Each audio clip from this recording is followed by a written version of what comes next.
Our next question is to determine compliance.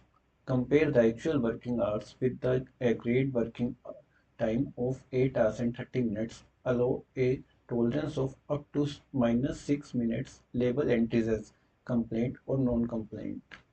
Based on this comparison, let's get back to our Excel file. In this case, we will use if condition. We will give is equal to if actual working hour, which is our C7, is greater than equal to our working hours, that is C4. Also, we will fix this working hours. So for that, we will use dollar sign. We will add dollar symbol here.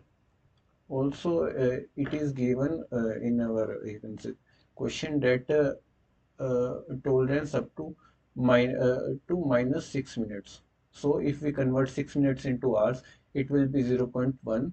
So we will subtract minus 0.1. If it is true, then it will be compliant. If false, it is non-compliant. Hit enter.